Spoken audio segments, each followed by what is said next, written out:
Salut à tous, c'est Axel de testmobile.fr et NokiaTouch.fr. Aujourd'hui, je vous propose de tester le Nokia Lumia 900, donc qui succède au Lumia 800. Euh, Cette vidéo est un peu spéciale parce qu'elle est filmée avec le 808 PureView, donc vous le savez. Donc à prendre en compte quand vous regardez cette vidéo. Et donc on va commencer par les spécifications, le design. Je vais le comparer très très rapidement en termes de design au 800, mais il y aura une vidéo à part qui sera consacrée à ce comparatif parce que je pense que c'est important. Ok, donc on va commencer par les specs. Le 900, le Lumia 900, c'est un terminal sous Windows Phone 7.5 avec quelques petits ajouts par rapport au 800, vous le verrez tout au long de ce test. Un écran 4.3 pouces, donc ce qui est plutôt grand par rapport à ce qu'on avait l'habitude de voir, enfin surtout par rapport au 800 que j'ai ici. De résolution 480 par 800, un écran Clear Black Display, Gorilla Glass 1, 16 Go de mémoire interne, 512 MO de RAM. Au niveau de la mémoire interne, vous ne pouvez pas aller plus loin. Il va falloir attendre Windows Phone 8 pour pouvoir mettre des micro SD. On a un appareil photo Carl Zeiss 8 mégapixels avec flash LED. C'est un double flash LED. Et il peut filmer également 720p à 30 fps. Il a une caméra frontale qui est juste ici. Et ça va permettre pas mal de nouvelles choses, hein, bien sûr, puisqu'il n'y en avait pas sur le 800, ça, on va en parler également. Un processeur à 1,4 GHz qui est le même que sur le 800. Il utilise des micro SIM, il a une batterie de 1830 mAh, donc il est mieux équipé que le 800 en termes de batterie, tout en ayant certes un écran plus grand, mais autant de pixels à gérer. Donc au final, d'après mes premières estimations, les premiers tests, normalement, enfin, l'autonomie est un peu meilleure sur le 900 que sur le 800, mais ça reste vraiment compliqué de tester. Donc je vais pas pouvoir vous en dire plus à ce propos. En tout cas, d'après, enfin, sur le papier, il y a écrit 7 heures en communication. Moi, je pense que c'est un peu sous-évalué, mais bon. Enfin, ça dépend. C'est vraiment aussi une moyenne. Et sur le 800, c'était indiqué 9h30. Et à mon avis, c'est pas 7 heures sur le 900, c'est un peu plus si on travaille sur des moyennes comme ça. Et en tout cas, et pour la musique, c'est 60 heures en lecteur musical, ça encore, c'est des moyennes. Voilà, c'est bon, c'est intéressant. Et en termes de prix nu, alors oui, il est plus cher que le 800, il est aussi plus récent. Il est à 930 euros en moyenne prix nu. Et avec forfait, en ce moment, il y a des offres intéressantes qui le fixent à 50 euros avec forfait. Mais sinon, attendez-vous à payer quelque chose comme 100 euros. Minimum 100 euros aujourd'hui pour avec forfait, avec un gros forfait, pour pouvoir avoir le Lumia 900. Voilà. Donc, en termes de design, alors, il ressemble beaucoup à ce qu'on avait avant, ce qu'on avait sur le Lumia 800. Et d'ailleurs, je vais le mettre juste à côté, histoire de pouvoir les comparer tous les deux. Voilà, alors hélas, j'ai pas de version comparable en termes de couleur. Mais bon, vous le voyez ici, la différence de taille. Donc là, on arrive en dessous ici. Donc on a un doigt à peu près hein, de différence de taille. C'est vrai que là, avec le fond blanc, vous voyez peut-être assez mal, hein, mais voilà, il arrive à peu près là. Et au niveau de l'épaisseur, il est un peu plus épais. J'ai pas la taille en tête, mais c'est pas forcément important. À l'arrière, on a cette légère différence au niveau de la position du flash. Mais sinon, c'est plus ou moins la même chose. Après, il y a pas mal d'éléments de design différents. Et puis, bien sûr, il y a la caméra frontale en plus. Donc, qui est juste ici. Voilà, juste là. Ensuite, après, vous avez cet écran 4.3 pouces. Hop, avec les touches sensibles Windows Phone classique ici, retour, accueil, enfin ouais, accueil, retour multitâche et recherche. Ce qui est assez différent en fait sur celui-ci, c'est que ça se voit peut-être assez mal là, mais il y a des légers rebords qui en fait qu'on sent, hein. C'est pas comme sur le 800 ou le N9 où les rebords étaient complètement ronds. Donc ce que je veux dire, c'est que les rebords de l'écran sont arrondis sur le 800 et sur le 900, et sur le N9, pardon. Sur le 900, c'est vraiment différent. C'est un léger rebord, un tout petit relief. Je crois que c'est une petite bande métallique. Le rendu est joli, il n'y a pas de souci. C'est juste que du coup, on perd un petit peu ce côté complètement fluide de défilement. Parce que là, on touche quelque chose. Alors, c'est pas désagréable, mais voilà, c'est différent. Moi, personnellement, là-dessus, je préférais ce qu'on avait sur le 800. Maintenant, je me demande s'il n'y a pas une limite à ce design en termes de taille. Et c'est vrai que là, on sent qu'il y a peut-être il y avait quelques problèmes pour reproduire exactement le même design. Puis on cherche pas forcément à retrouver toujours le même design, hein. En dessous, on a le haut-parleur, quelques petites mentions, puisque ça c'est les mentions obligatoires qui doivent se trouver normalement quelque part accessibles, et on peut pas enlever la batterie, hein, sur le 900 comme sur le 800. Sur la droite, on a le bouton, alors les boutons d'appareil photo, pas d'appareil photo ici, les boutons de volume, ça c'est la touche on-off, verrouiller, déverrouiller. Sur le haut, le jack par là, désolé je suis un peu fatigué. Ici on a le micro USB, on a un deuxième micro ici. Là ici c'est pour la SIM et il fonctionne avec des micro SIM. Alors c'est un système un petit peu à l'iPhone où il faut insérer un petit quelque chose genre quelque chose de pointu là, je sais plus comment on appelle ça. Un trombone voilà à mettre ici et pour pouvoir insérer sa SIM, sa micro SIM. On n'a rien sur la tranche gauche. Et c'est à peu près tout. Et sur l'arrière, alors vous voyez, ici c'est vraiment une version qui brille comme ça. C'est comme sur le 800 en blanc. Et alors il y en a qui aiment bien, il y en a qui aiment pas. Moi personnellement c'est vrai que je suis plutôt adepte des modèles un peu mat. Mais c'est pas non plus moche, hein, loin de là.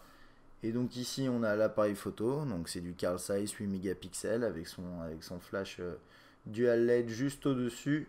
Puis comme je vous disais, le haut-parleur qui est en bas, donc il n'est pas à l'arrière. Et c'est à peu près tout. Alors, en termes de prise en main et en termes d'ergonomie, etc., je dirais que il s'en sort quand même pas mal. Il est imposant, et il faut bien le reconnaître. C'est clair qu'avoir un 800 en main, c'est un peu plus confortable avec son écran beaucoup plus petit, bon 3.7 pouces. Et c'est vrai que pour un 4.3 pouces, je trouve qu'il est grand.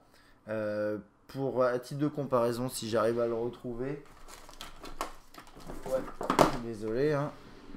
Voilà, ça, c'est le Galaxy S2 avec un écran 4.3 pouces également. Et désolé, la 808 n'arrivait pas à faire le focus.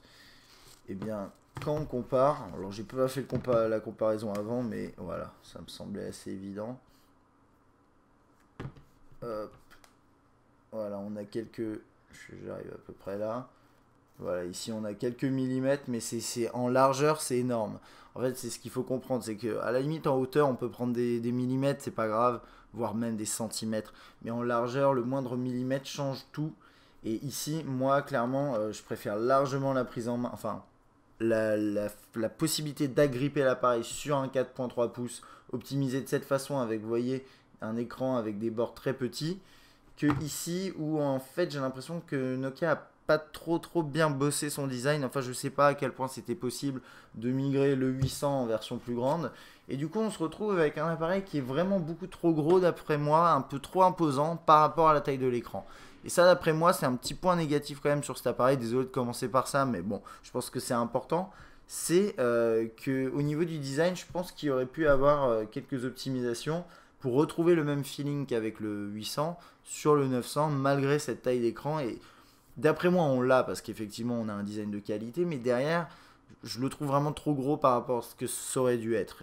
Ça c'est mon avis là-dessus. Sinon en termes de design il est joli, il est plutôt réussi, la finition est très bonne, hein, comme tous ces terminaux qui reprennent ce design là. Et puis au-delà de ça, niveau ergonomie, on a quand même le bouton dédié pour l'appareil photo juste ici, donc c'est quand même sympathique je trouve. On a les touches de volume ici, on peut accéder facilement avec le pouce à ce bouton là, donc moi il n'y a pas de souci là-dessus, hein. Que vous soyez gaucher ou droitier, il n'y a pas de problème. Et on va pouvoir passer du coup à l'interface.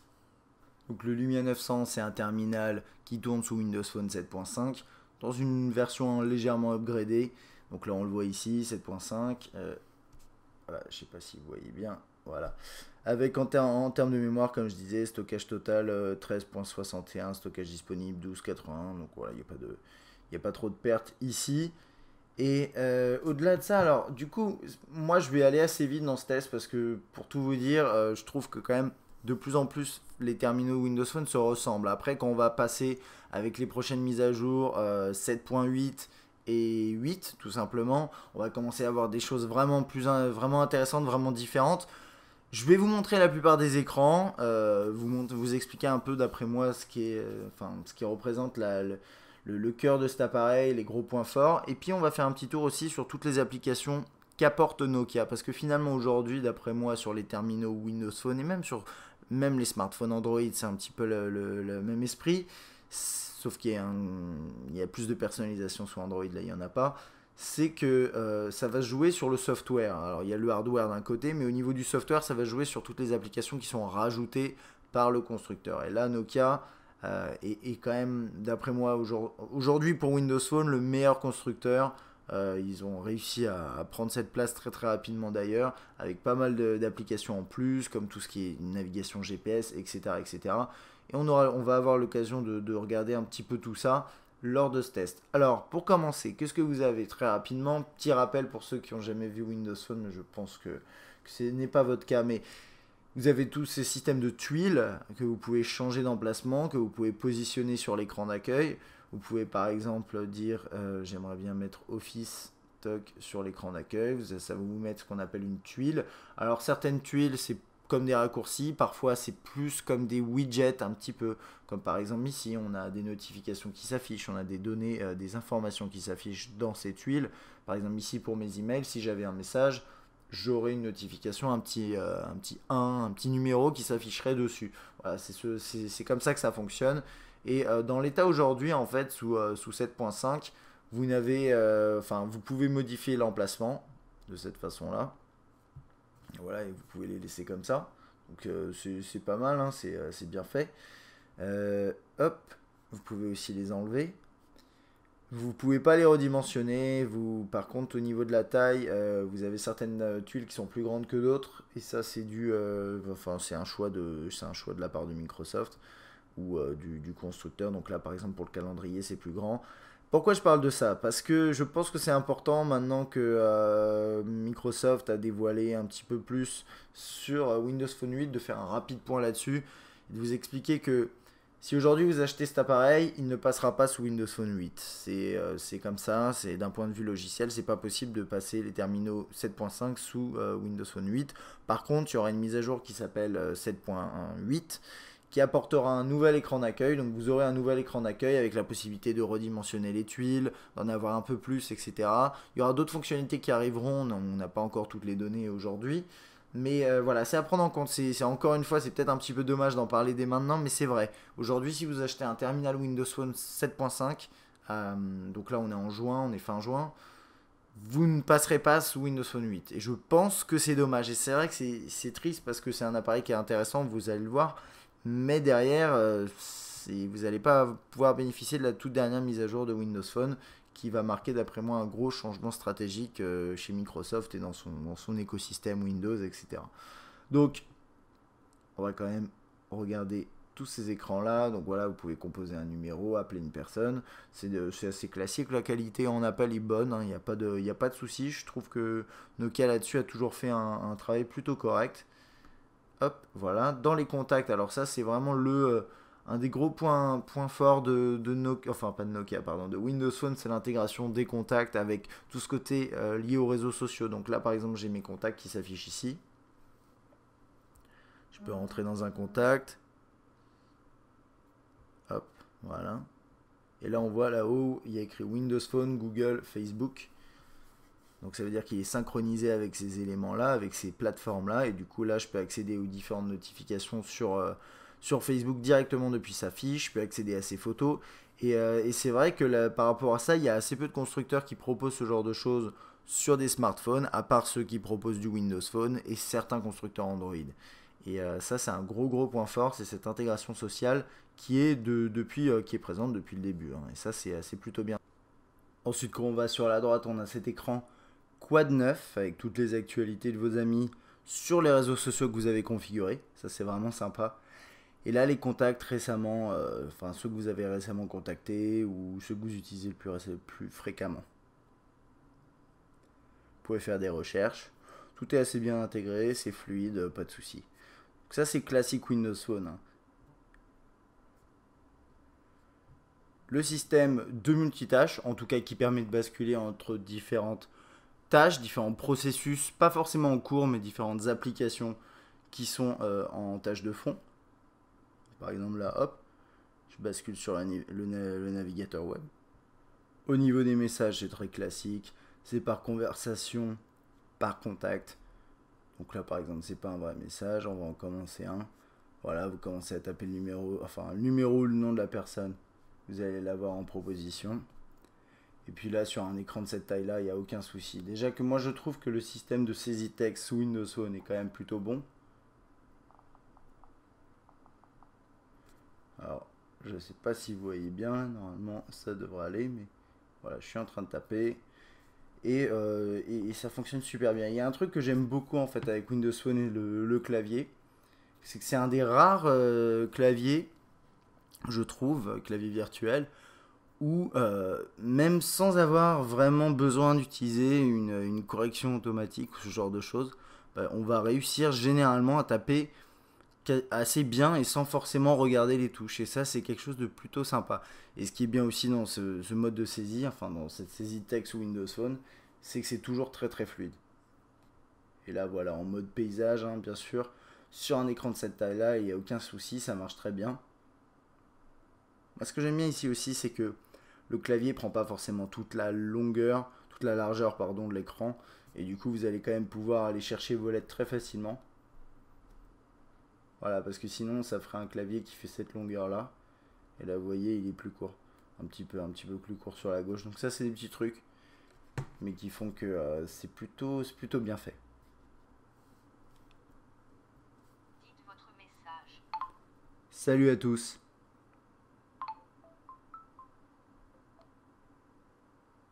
Voilà, vous pouvez aussi faire une dictée vocale comme ça marche assez bien.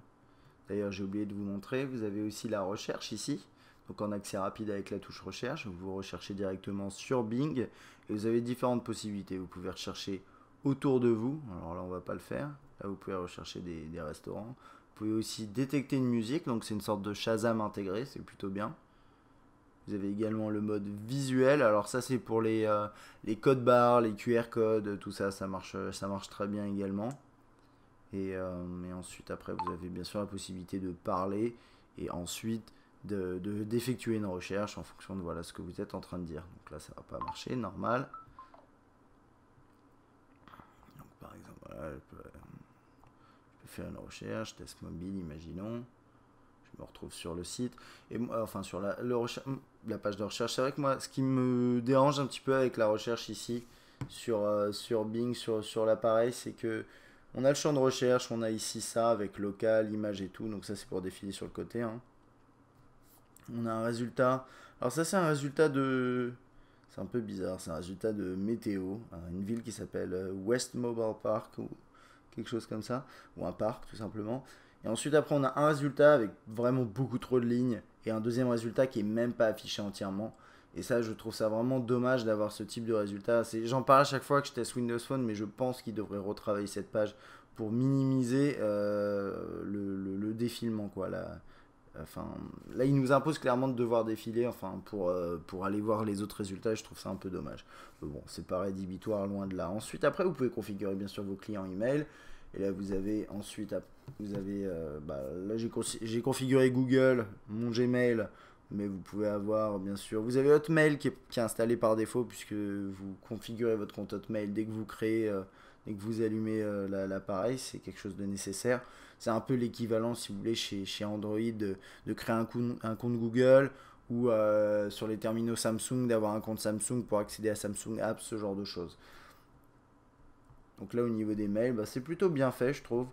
On a un écran comme ça qui est plutôt bien organisé, toujours très lisible. Ça, c'est vraiment l'esprit Windows Phone. On peut répondre de cette façon. Voilà, on peut envoyer un email, etc. On peut faire une sélection. Là, le clavier est blanc dans l'email, pourquoi pas. Pourquoi pas. Et on a les différents dossiers. Enfin là, on a non lu, on a avec indicateur, etc. Alors, c'est pas passionnant là pour le coup, parce que c'est vrai que j'ai pas beaucoup d'informations. Il y a un dernier truc aussi, c'est que il y a ce mode conversation pour les sujets qui se suivent, en tout cas les emails qui ont le même sujet. Pour tout ce qui est application Nokia, on verra ça un tout petit peu après. Donc vous avez App Highlights, ça c'est Nokia également. On a le calendrier ici. Donc avec l'agenda sur la journée, les journées qui suivent, les tâches, jour. Vous pouvez aller à la journée en cours, rajouter un événement ou basculer en mode mois de cette façon. Hop, là, ici, en mode paysage. Voilà, et ça marche plutôt bien. Il se synchronise bien sûr avec. Imaginons que vous utilisez Outlook à la maison, vous pouvez synchroniser en passant par Zoom, ce genre de choses. Et ça marche pas mal, mais vous pouvez intégrer aussi d'autres calendriers. Donc là, par exemple, moi j'ai synchronisé Gmail et vous pouvez synchroniser vos calendriers. Je sais plus exactement comment ça se passe. Je crois que ça marche via Exchange si vous configurez un compte Exchange.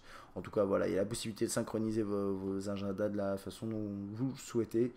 Ça, pareil, c'est pas mal. Ensuite, après, au niveau des photos, vous avez une galerie qui est triée par différents dossiers. Donc avec tout ce qui est capturé ici avec l'appareil photo. Voilà, vous pouvez l'ouvrir, zoomer, dézoomer. Voilà. Donc ça, vous verrez ces photos-là dans le test écrit, il n'y a pas de souci. Pareil pour les vidéos, histoire d'avoir un aperçu. Vous avez l'active... Attendez, on va repasser là-dessus juste pour vous montrer ça. Vous pouvez également... Alors, dernière chose ici, partager sur Facebook, utiliser comme papier peint, etc. Vous avez un mode de correction automatique qui est pas trop mal. Vous n'êtes pas obligé de... Voilà, ça fait ça. Je sais pas si vous avez vu là, ça éclaircit un petit peu la photo, mais vous pouvez l'annuler. Et ensuite ici, vous pouvez activer le téléchargement automatique. Et ça se passe via SkyDrive, qui est le système dans le cloud de Microsoft, qui vous offre de l'espace gratuit. Après, vous pouvez en acheter également. Et ça, c'est bien, parce que tout est intégré en fait. Et c'est ça qui est important avec les terminaux Windows Phone et avec les appareils, voilà derrière, enfin sous l'aile de Microsoft, c'est que vous avez pas mal de services intégrés et il y en a d'autres qu'on verra aussi par la suite. Donc là, album, date, vos favoris. Je sais pas pourquoi c'est en anglais, ou non, c'est pas favorite, c'est favorite tout simplement. Là, vous avez en fonction de vos contacts également, si vous taguez les personnes. Plus à peu près tout ici, hein. Vous avez là vos différentes photos qui sont uploadées par vos amis sur les réseaux sociaux, donc les TweetPic, etc. Et les applications relatives, et là j'ai Studio Créatif, dont on va pas forcément parler là, j'en ai parlé à travers une vidéo qui est normalement sur la chaîne. C'est une application exclusive qui est proposée, exclusive Lumia, qui est proposée par Nokia. Je vais vous montrer ça un petit peu. On va passer d'abord à tout ce qui est musique. Je vais essayer d'aller assez rapidement. Si vous voulez en savoir plus, regardez mon test du 800 parce que y a tout dedans, clairement. J'ai fait un tour vraiment complet. Je crois que la vidéo elle dure 2 heures, quelque chose comme ça. Et là, je vais pas forcément aller aussi loin. Alors, bien sûr, le premier truc à savoir, c'est que si vous voulez mettre de la musique ou des vidéos sur le Lumia 900, il faudra passer par Zune. Zune, c'est un logiciel qui se connecte, enfin que vous lancez sur votre téléphone, sur votre PC, et vous branchez votre téléphone, et ensuite après vous synchronisez vos différents fichiers, vos musiques, vos vidéos, etc. C'est bien, mais ça oblige à passer par là. Alors après, bien, il me semble que si vous hackez votre terminal, vous pouvez passer outre ça, mais c'est pas très accessible. Mais au moins pour les utilisateurs qui n'ont pas envie de se casser la tête, ça reste simple d'utilisation et l'interface est propre. Donc voilà, il y a des points négatifs, des points positifs, c'est un petit mélange des deux. Donc ensuite, ça c'est le client musical par défaut dans Windows Phone. Et ensuite, vous avez le client Nokia Music. Alors très rapidement sur celui-là, et c'est pas ça que je vais vous montrer, c'est ça. Ça s'appelle musique plus vidéo parce qu'il mélange les deux. Vous avez musique, vous avez vos artistes, les albums, les morceaux. Ça c'est ils appellent ça sélection, mais c'est playlist. Les genres, ok. Toc, je lance. On a la pochette qui s'affiche. Alors là, elle est complètement mauvaise, mais c'est pas grave. Je peux lancer mon fichier.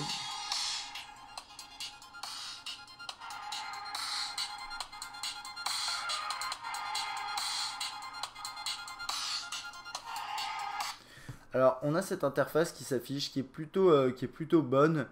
Maintenant, moi, j'ai toujours les mêmes problèmes, c'est que on peut pas avancer autrement qu'en faisant comme ça dans un morceau. On peut pas défiler comme ça. Et moi, ça m'ennuie un petit peu parce que je trouve ça pas pratique du tout. Euh, que dire de plus, on a compilation Smart DJ, mais ça, faut avoir vraiment pas mal de fichiers pour qu'il crée des compilations automatiques en fonction des morceaux que vous écoutez. Donc là, c'est pas fait. Mais c'est à peu près tout. Il y a un truc qui est pas... Attendez. Je vais couper un peu. Voilà. Donc là, vous avez toujours la possibilité d'accéder à ça. Si vous appuyez sur le bouton de volume. Ok. là vous avez les contrôles sur l'écran de déverrouillage, donc ça marche bien également. Et là bien sûr, hop, je peux relancer si je veux. Voilà. Donc ça c'était ça c'est pour le client par défaut. Alors là je viens de revenir en arrière. Et dans là-dedans, vous avez aussi les vidéos, les podcasts, etc. On va regarder rapidement pour tout ce qui est vidéo. Vous avez la lecture de fichiers DivX en natif sans souci.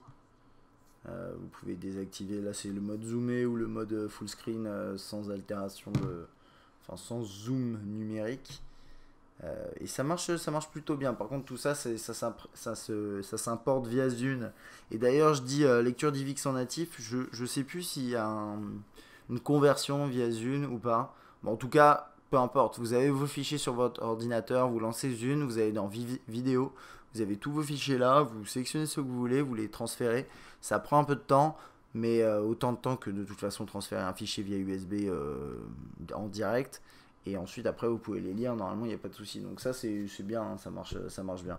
Ensuite, après, vous avez TV. Alors, il n'y a jamais grand-chose là-dedans. Et je ne sais plus exactement comment faire pour le configurer. Vous avez film, vous avez personnel. Ça, c'est mes vidéos que j'ai capturées. Bon, vous le verrez sur la chaîne YouTube, ça. Et pour tout ce qui est podcast également, on peut mettre radio. Donc là, j'ai pas connecté mes écouteurs, mais vous pouvez le mettre. On a un accès vers le marketplace directement d'ici. Et si on appuie là, en fait, on se retrouve dans tout ce qui est musical. Enfin, on peut accéder à tout ce qui est musical par ici, ce qui est plutôt sympa, mais vous verrez ça un tout petit peu après. Ok. Donc ça, c'est pour cette partie-là. Ensuite, Nokia Music, je vais aller très vite aussi ici. Alors ça, par contre, c'est une exclusivité Nokia. Ce qui est bien, c'est qu'il y a plusieurs éléments. Là, je refuse de me faire géolocaliser. C'est peut-être pas forcément une bonne idée parce que ça va pas me permettre de localiser des concerts à proximité. Voilà. Mais ça fait partie des fonctionnalités de Nokia Music. C'est de localiser des concerts à proximité. Ça, c'est une des premières fonctionnalités. Ensuite, après, vous avez un système qui s'appelle Mix Radio. Alors, qui permet à la fois d'écouter de la musique en ligne, sous format un petit peu radio, comme ce qu'on retrouve chez Deezer, sans pouvoir vraiment choisir ce que vous voulez écouter. Et ça, c'est gratuit. Vous pouvez également sélectionner des playlists, et ils appellent ça des radios, en fonction de différents critères, donc soit par genre, soit en fonction d'artistes, et ensuite ça vous crée des radios et les mettre en hors ligne. Donc ça permet d'avoir pas mal de fichiers musicaux que vous téléchargez en hors ligne, mais que vous n'avez pas acheté. Et ça c'est vraiment la grosse force de ce système Mix Radio. Je vais vous montrer ça. Donc, par exemple, je vais dans hop, allez, Mix de Star. On va voir ce qu'on aura là-dedans. Quelque chose que je connais. Allez, on va mettre R. Donc là, il charge. Je suis connecté en Wi-Fi. Il va me jouer le morceau. Donc ça, c'est top. Ensuite, je peux faire Handisport connexion. Voilà. Et là, il va me mettre toute la playlist.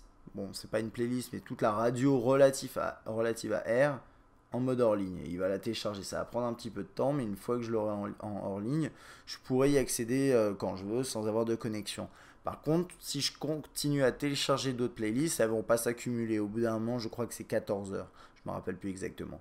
Au bout d'un certain temps, hop, ça va s'écraser et puis vous allez garder que ce que vous téléchargez récemment. Mais c'est tout à fait logique et ça marche très très bien.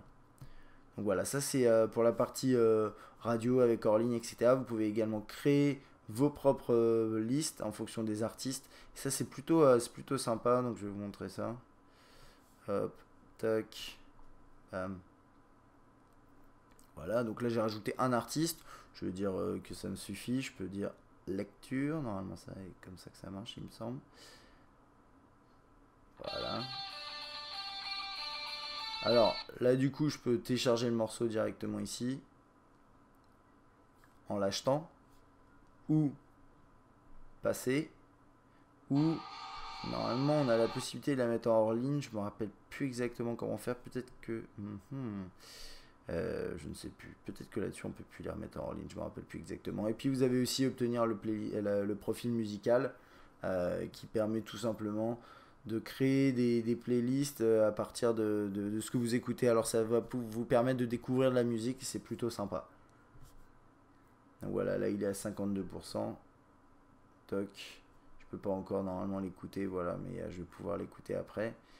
Ça c'est pour cette partie là, je peux supprimer, gérer ensuite ce que j'ai mis en hors connexion, les supprimer. N'oubliez pas que ça bien sûr ça consomme de la mémoire sur votre terminal, mais c'est quand même plutôt sympathique je trouve.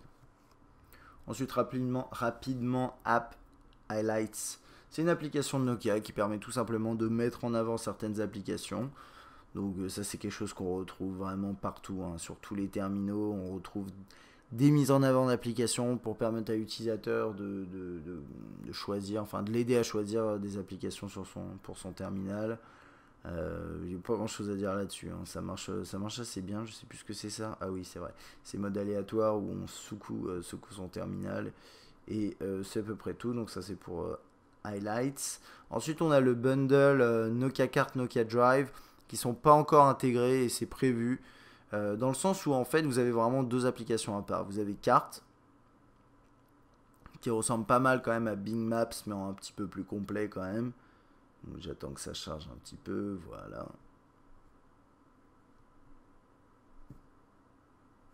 Donc c'est tout simplement un utilitaire de carte, hein. Ça me paraît assez logique. Maintenant, qu'est-ce que vous pouvez faire avec? Alors vous pouvez faire des recherches. Par exemple, on va taper, je sais pas, on va taper le Ritz.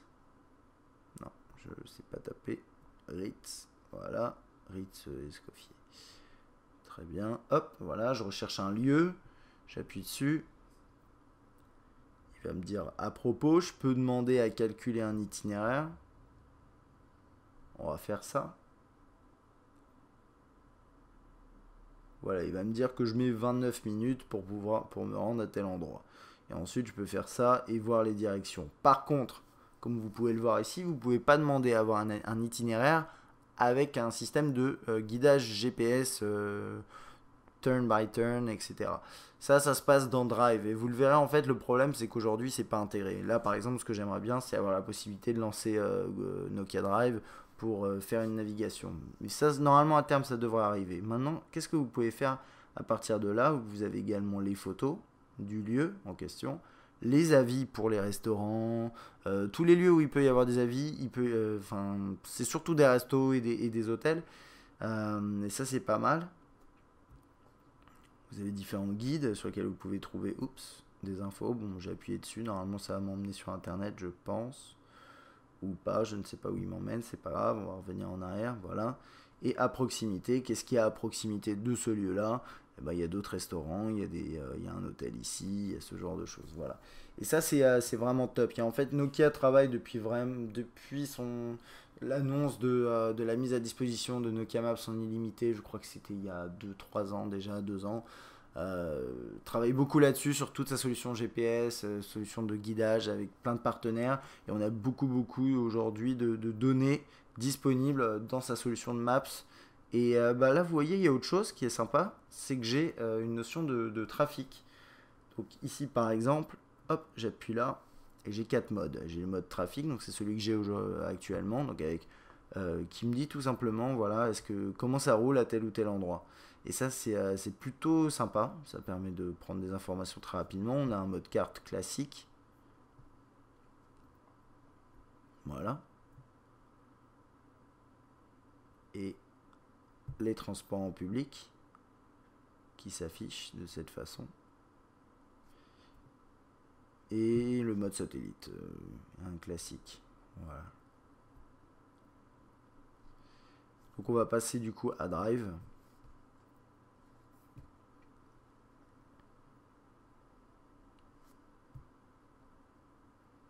Alors il y a un truc qui est bien avec Nokia Drive, c'est que vous avez le guidage carte et voix, donc avec la possibilité de télécharger des cartes sur votre terminal, donc ça c'est vraiment top.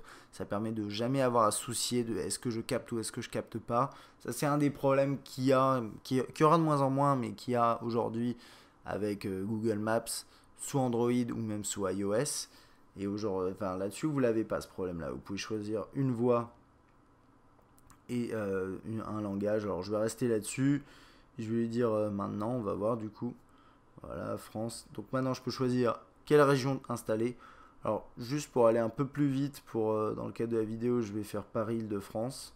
Donc vous voyez, ça fait 107 plus 3,9 MO pour la voix en français. ça va prendre quand même un petit peu de temps.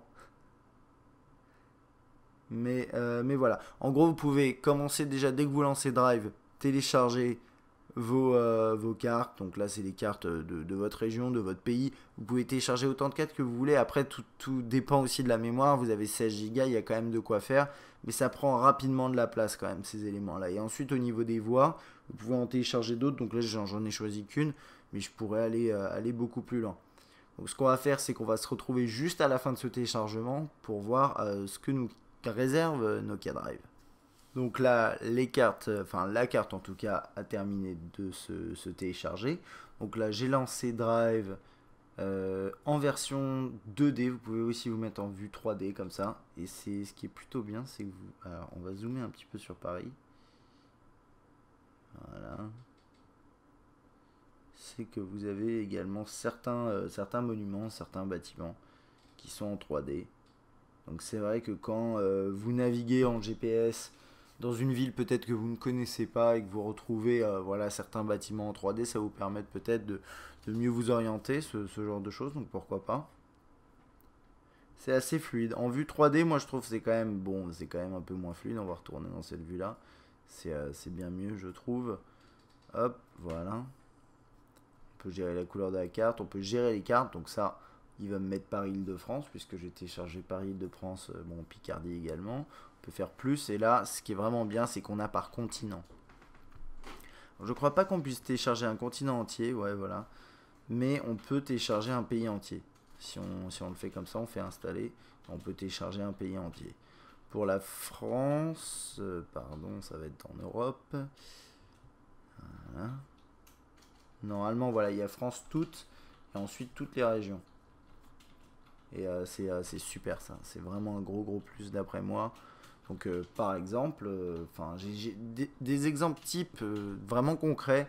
Vous partez pour un week-end en Suisse, en Belgique, je ne sais pas si vous habitez en France, voilà, et que ça vous arrive de voyager comme ça dans les pays autour. Juste avant, vous mettez en Wi-Fi, vous faites Europe, Belgique, vous téléchargez soit la région où vous allez, soit le pays entier. Et ensuite, quand vous partez, vous n'avez pas à vous soucier de si vous allez faire du roaming, si vous allez consommer de la data, etc. Ça part, ça fonctionnera en hors ligne et ça marchera très bien. Il y aura peut-être un petit peu plus de difficultés pour attraper le fixe, les satellites en GPS. Mais une fois que le système sera un peu chaud, il n'y aura pas de souci. Donc voilà, ça c'était pour cette partie-là. Ensuite, quand vous êtes géolocalisé et que vous êtes prêt à naviguer, tout simplement, à lancer une navigation, vous avez définir destination. Vous faites rechercher. Vous tapez une adresse ou un lieu. Donc par exemple, je vais reprendre mon exemple précédent. Je vais taper le Ritz. Hop, on va faire entrer. Donc là, il dit recherche en ligne. Si vous êtes en hors ligne, il va rechercher aussi en hors ligne. Il retrouvera normalement un petit peu moins d'informations et il ira en tout cas pas trouver les photos, les éléments comme ça. Et là, vous pouvez faire en voiture et faire démarrer pour pouvoir lancer la navigation. Et ensuite, quand vous lancez la navigation, donc vous avez toute la barre là-haut avec les différents changements à faire. Donc là, par exemple, il dit deuxième sortie dans 200 mètres. On a le plan, bien évidemment. Hop. Si je dézoome, alors je peux dézoomer avec les doigts, mais c'est vrai que c'est pas extrêmement fluide en mode navigation là. Voilà, on a tout le tracé qui s'affiche, etc. Une fois que vous arrivez à destination, enfin tout est bien fait et c'est vraiment d'après moi un gros point positif pour toute la gamme Nokia. Maintenant, ce qu'il y a à savoir, c'est qu'à partir du moment où il y aura Windows Phone 8, Nokia Drive sera présent sur tous les terminaux Windows Phone 8. Donc petit à petit, c'est un choix un peu étrange, mais bon, petit à petit, le petit plus que vous allez trouver sur un 900, un 800, un 710, etc. Dans Drive en Windows Phone 7.5 ou 7.8 va peut-être disparaître vu que les autres pourront l'avoir. Ce qui est, encore une fois, c'est un choix un peu étrange, mais bon, ça permet de rendre Nokia Drive un petit peu plus populaire, un petit peu plus puissant. Voilà, donc ça c'était pour la partie GPS et c'est vrai que c'est un gros point positif en plus de la partie musique d'après moi. On va pas forcément s'attarder réellement sur toute la partie jeu. Moi je trouve que globalement Windows Phone aujourd'hui, malgré l'intégration Xbox Live, reste une plateforme un petit peu à la traîne niveau jeu. Alors, ça dépend. Si vous avez une Xbox, que vous êtes un fan de l'environnement Microsoft, que vous aimez bien les petits jeux casual gaming, que vous avez trouvé dans Xbox Live des applications qui vous plaisent, compatibles avec les jeux que vous avez sur votre Xbox, etc., etc. Ok, mais vous êtes dans une situation qui est vraiment à part. Et d'après moi, la plupart des gens ne sont pas forcément dans cette situation. Et d'après, encore une fois, hein, le marketplace ou Xbox Live, hein, bon, tout est lié, n'est pas aujourd'hui, d'après moi, la solution la plus complète en termes de volume de contenu. Après, il y a quelques trucs sympas, mais c'est vrai que moi, moi j'ai pas de Xbox. Alors quand je recherche des contenus, bah, je me retrouve à télécharger. Alors forcément, ça veut pas dire que c'est lié à Xbox, hein, ça s'appelle Xbox Live parce que c'est la plateforme. Ça veut dire aussi que c'est des jeux assez bons, généralement assez chers. Et voilà, mais au final, vous voyez, ça c'est un jeu à 6 euros, d'accord? C'est un jeu à 6 € sur Android, il est en 3D, il est magnifique et il tourne superbement bien sur des terminaux quad-core. Là, c'est un jeu qui va certes bien tourner sur ce terminal, mais d'après moi, il y a encore un souci en termes de qualité des jeux. Peut-être que vous ne serez pas d'accord. Voilà, c'est une question de point de vue. Pour moi, si le jeu sur mobile est important pour vous et vous avez vraiment envie d'avoir des titres de qualité en 3D, mais bien développés, des trucs vraiment complets, je pense pas que la plateforme Windows Phone aujourd'hui soit pour vous. C'est mon avis, à part si vous avez une Xbox, encore une fois. Mais bon, ça c'était pour voilà, le petit passage rapidement sur tout ce qui est jeu. Alors, au niveau du web, il n'y a pas de surprise. Sur le 800, ça tourne excellemment bien. Et même sur des terminaux un peu moins puissants, sur le 900, il n'y a pas de souci. Ça tourne de la même façon. Alors qu'est-ce que ça veut dire? Bah, Windows Phone, en fait, c'est un OS qui est quand même très très bien optimisé niveau logiciel.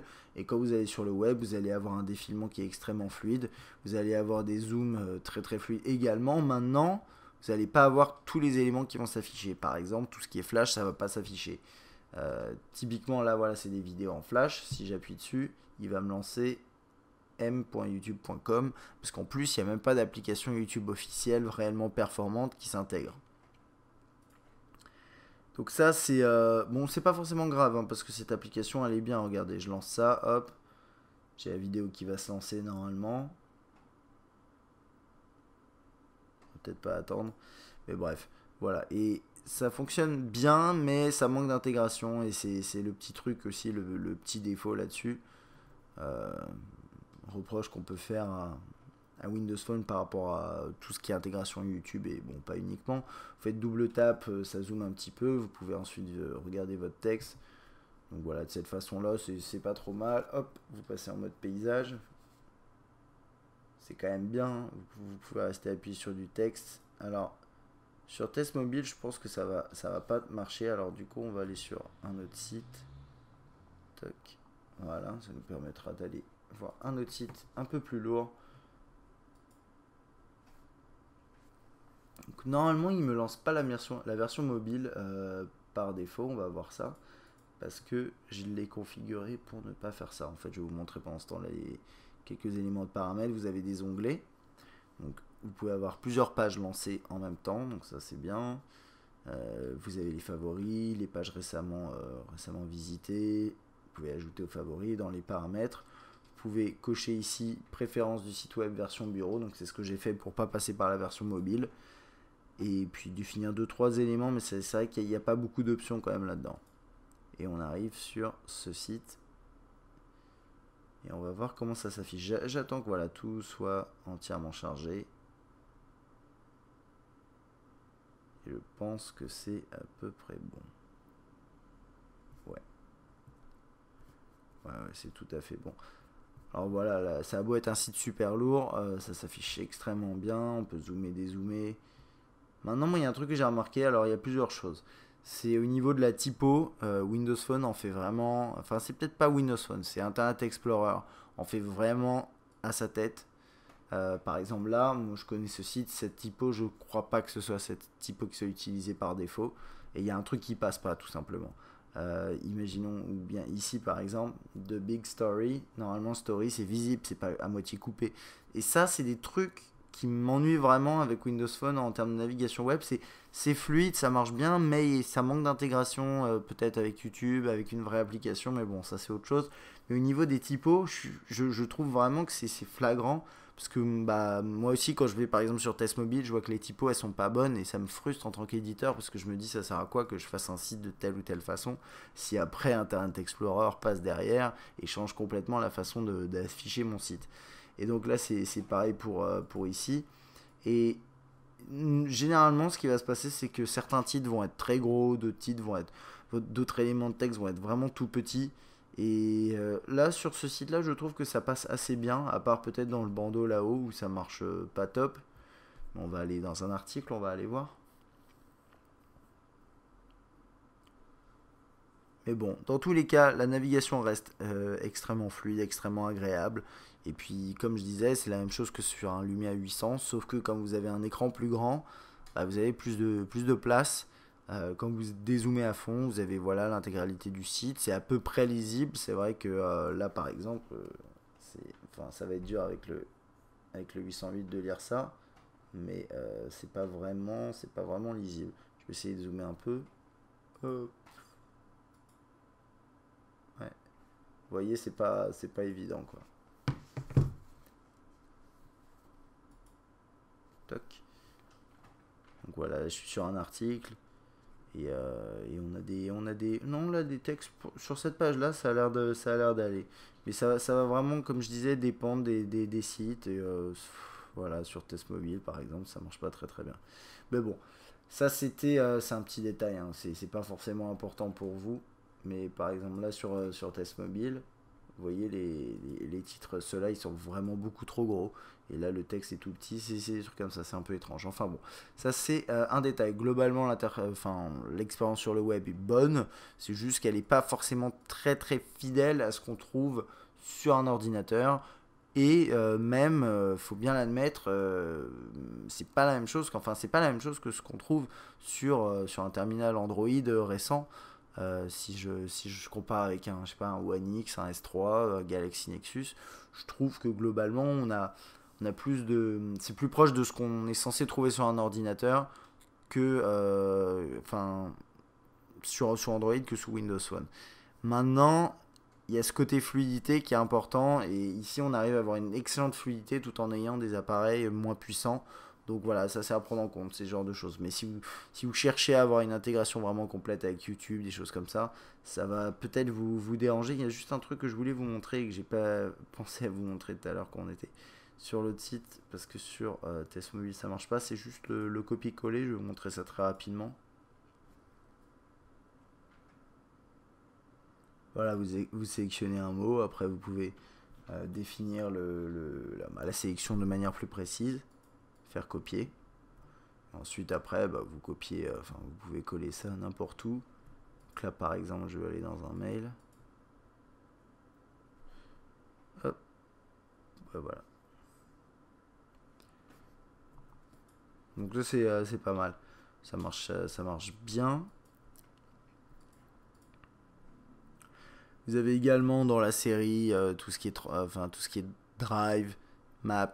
On a Nokia Transport qui est encore une fois une application exclusive Lumia qui est vraiment sympathique. Alors moi ce que j'aime bien c'est la possibilité de taper par exemple l'adresse, le nom d'une station. Voilà, donc on va prendre RER Aubert et on va dire vers Charles de Gaulle. Ouais, non, on va pas faire Charles de Gaulle. On va mettre Montparnasse. Donc normalement, je commence à taper, il va me trouver. Montparnasse, bienvenue. Ok. Donc ça, c'est plutôt bien. C'est très rapide et ça fonctionne correctement. Ça détermine tout simplement des itinéraires. Donc là, il me dit que je mettrai 1h02 à pied, donc à gauche, le premier itinéraire, ou 22 minutes en train. Bon, je le sélectionne, pardon, excusez-moi, c'est pas ce que je voulais faire, voilà. Et là, je me retrouve avec ça. Il me dit j'en ai pour 22 minutes. Je dois marcher 1 minute jusqu'à la gare. Bon, très bien. Prendre le M9, changer, prendre le 13. arriver là-bas, etc. Et ça marche bien. Et quand j'arrive sur place, par exemple, si j'ai donné une adresse très précise, je fais ça et il me dit exactement le chemin que je dois faire à pied. Donc ça, c'est une bonne petite application qui en plus va subir pas mal de changements, notamment la possibilité de supporter les horaires. Là, vous voyez écrit là-haut, les horaires ne sont pas disponibles, en tout cas dans cette ville. Alors là, c'est pour Paris. En France, je crois qu'il n'y a aucune ville où il y a des horaires, mais c'est censé arriver en fait. Donc voilà, ça c'était pour le petit tour dans Nokia Transport. Bien sûr, alors là je vois Tango, mais vous avez également Skype que vous pouvez installer, que j'ai pas installé ici. Comme vous avez une caméra frontale qui est en haut à gauche, vous pouvez installer Tango, Skype et faire de la visioconférence. Ça c'est une grosse nouveauté par rapport au 800, puisqu'il n'y avait pas de caméra frontale sur le 800. Vous avez intégration Office, bien sûr. Vous avez quoi d'autre? Il y a ce petit truc là, ça parlera peut-être à ceux qui connaissent les autres, mais il y a le changement de l'icône en fait sur le marketplace. Il y a le N de Nokia dedans. Bon, très bien. Avec aussi le lien avec Nokia Collection qui liste toutes les applications exclusives Nokia, dont le studio créatif. Alors Tango, c'est pas exclusif Nokia, vous pouvez le trouver ailleurs, mais c'est une application qui est publiée par le constructeur apparemment. Enfin, généralement, c'est comme ça que ça se passe. Et puis voilà, vous avez Nokia Lecture aussi, qui est une application qui permet de lire des livres, des e-books. Tout est à télécharger là-dedans en fait. Si vous achetez un terminal Lumia et que vous n'avez pas toutes ces applications exclusives Nokia, normalement vous devez les avoir. Dans le pire des cas, vous allez dans Nokia Collection, vous téléchargez tout ce qu'il y a là-dedans et voilà, vous serez équipé. Dans le marketplace, sinon vous avez tout ce qui est application, ça se passe par ici. Vous pouvez faire des recherches par catégorie, vous pouvez rechercher directement comme ça. Et vous avez bien sûr ce défilement avec les nouveautés, les applications populaires, etc. Bon, ça, je pense que vous connaissez. Du coup, je vais terminer par l'appareil photo. Je vais regarder juste si on n'a rien oublié. Bon, bien sûr, il y a pas mal d'autres choses, hein, comme d'habitude, dans ce genre d'appareil. Mais je pense que là, on a fait le tour. Vous restez appuyé sur le bouton appareil photo et vous lancez l'interface. Alors, prenez une photo en restant appuyé. Ensuite, l'afficher de cette façon. Accéder aux options et la partager, pourquoi pas ici sur Facebook, directement. Ça, c'est un des points forts de Windows Phone, c'est la possibilité de partager très rapidement sur Facebook. Maintenant, vous n'avez pas, par défaut, vous avez Facebook, mais vous n'avez pas, par exemple, Twitter, ce genre de choses. Mais ça, vous pouvez passer par des applications tierces, il n'y a pas de souci. Il y a pas mal de clients Twitter disponibles sur le marketplace. Vous pouvez aussi l'utiliser comme papier peint, etc. Faire la correction automatique, ce genre de choses. Si vous utilisez les boutons de volume, le problème c'est que ça va changer le volume et ça va pas zoomer.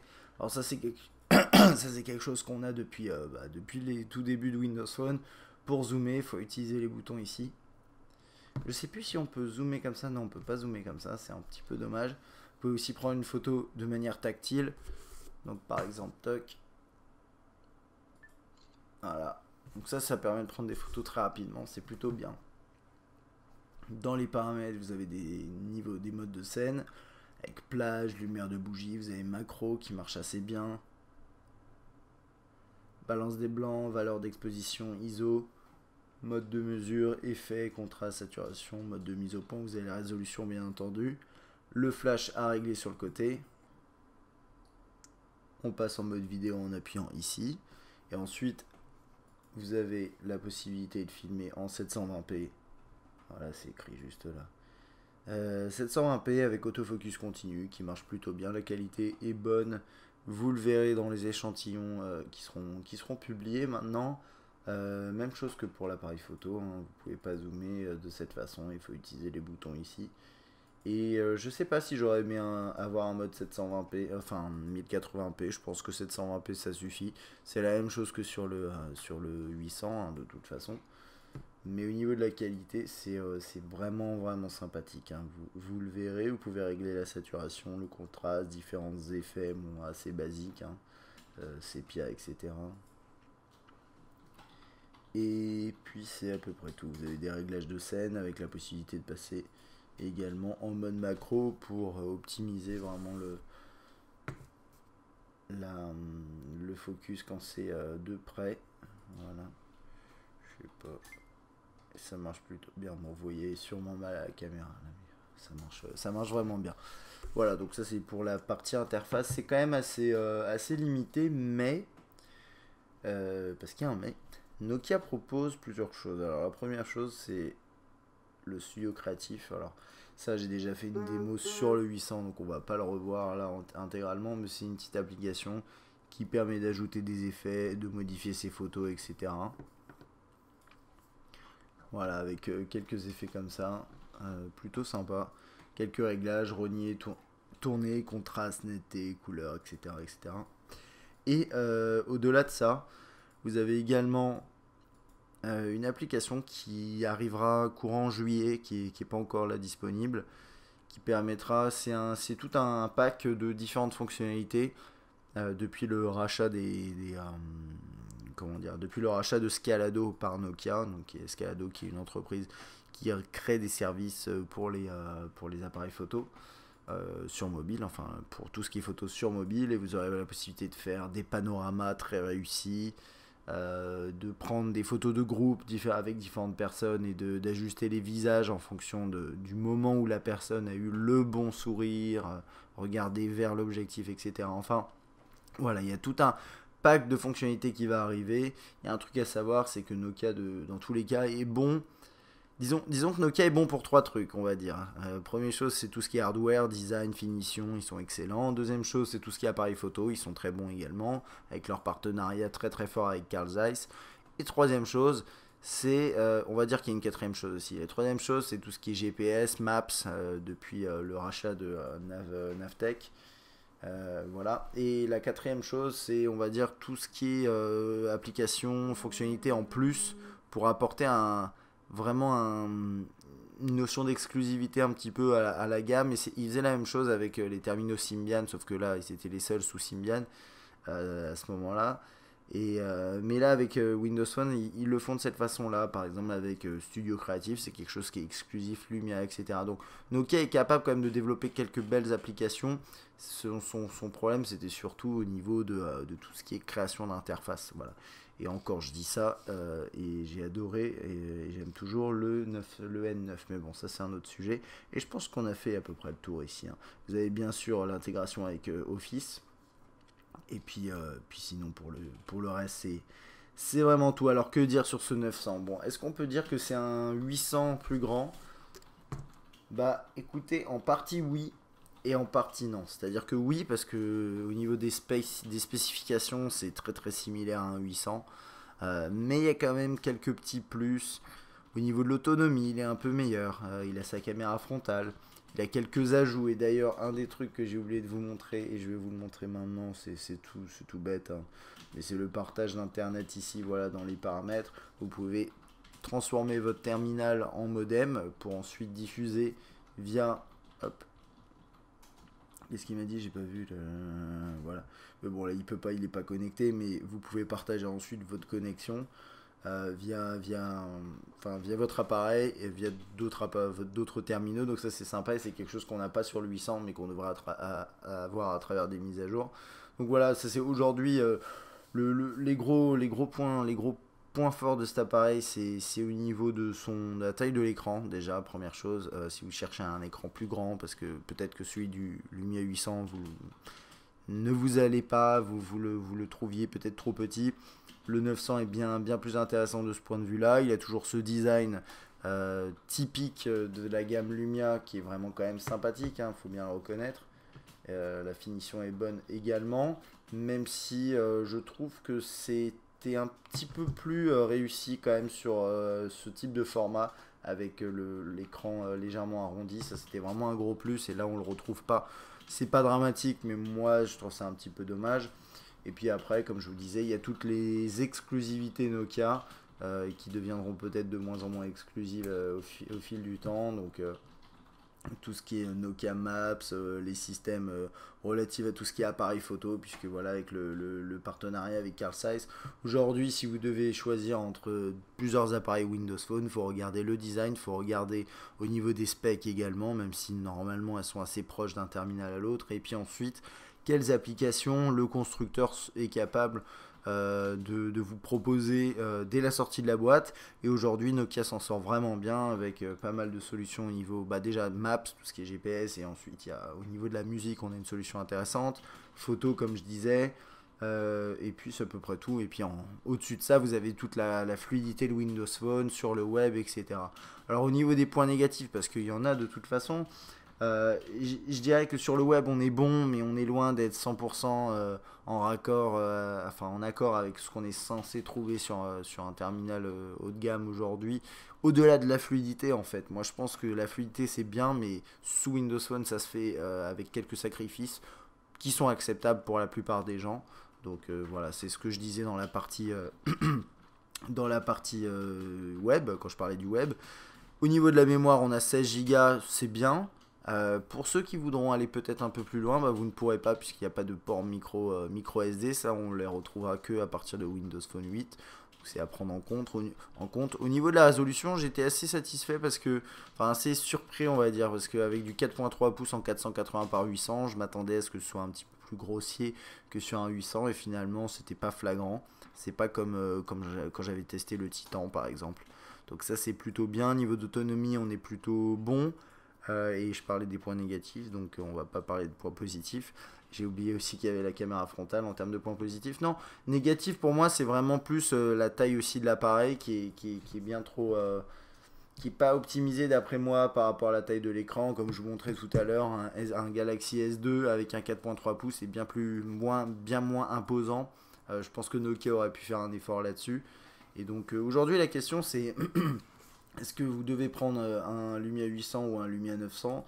C'est une question de préférence. Et là, pour le coup, c'est vraiment en fonction de la taille, je pense, principalement. Après, il y a l'autonomie. Mais dans tous les cas, sachez que peu importe, aujourd'hui, un smartphone, vous le rechargez le soir. C'est tout. Vous prenez votre terminal, vous prenez l'habitude de le recharger tous les soirs. Et vous ne posez pas la question de l'autonomie. Après, je suis d'accord qu'il y a des terminaux qui arrivent à parfois s'éteindre en cours de soirée. Grosso modo, moi j'ai pas eu ces problèmes-là avec ces deux appareils, notamment le 800 avec les différentes mises à jour qu'il y a eu. On n'est pas parfait et on est un petit peu mieux sur le 900, mais dans tous les cas, vous aurez, si vous l'utilisez réellement au fil de la journée, vous aurez besoin de le recharger le soir. Donc là-dessus, je ne sais pas si on peut vraiment comparer les deux. D'un point de vue appareil photo, vous verrez ça dans les échantillons qui seront publiés dans le test et dans différents comparatifs, parce que ça, faut essayer de s'attarder un peu plus longuement. Mais globalement, on est tous les deux sur des optiques Carl Zeiss qui sont très bonnes, avec le même en 8 mégapixels, au niveau de la vidéo 720p 30 fps. Il n'y a pas vraiment de grosse différence niveau capteur. Niveau qualité, en tout cas, si vous n'êtes pas vraiment très, très technique, vous ne verrez pas de grosses différences a priori. Voilà, donc ça c'était à peu près tout pour mon test du Lumia 900 que je trouve excellent. Et c'est vrai qu'aujourd'hui Nokia est très très bon en tout ce qui est création de terminaux Windows Phone, en tout cas pour l'année 2012. Ce qu'il faut savoir, c'est qu'avec l'arrivée de Windows Phone 8, bien, il va y avoir d'autres constructeurs qui vont se mettre de manière plus poussée à Windows Phone, normalement, c'est ce qui est prévu. On devrait avoir plus de concurrence, ça va être bon pour l'écosystème. Mais de l'autre côté, c'est vrai que par rapport au choix du Lumia 900, il faut savoir qu'il ne passera pas sous Windows Phone 8. Et donc si vous avez vraiment envie de bénéficier aujourd'hui du meilleur entre guillemets de Windows Phone et de l'écosystème Windows, Microsoft, peut-être que c'est pas vraiment pertinent en été 2012 d'acheter un appareil sous Windows Phone. Moi en tout cas je le ferai pas, voilà. Je préférais attendre Windows Phone 8. Maintenant, si vous comptez pas réinvestir, si vous avez besoin d'un terminal maintenant, que vous voulez le meilleur terminal Windows Phone, dans ce cas-là, allez-y, foncez. N'hésitez pas entre l'un ou l'autre. N'hésitez pas, choisissez l'un ou l'autre. Et voilà, c'est ici après, c'est qu'une question de taille d'écran et de prix et d'autonomie. Voilà, donc ça c'est pour mon test. C'était pour mon test du Lumia 900. Si vous avez des questions, n'hésitez pas à les poser sur YouTube, sur tsmobile.fr ou sur Nokia Touch, notre site internet spécialisé Nokia. À bientôt.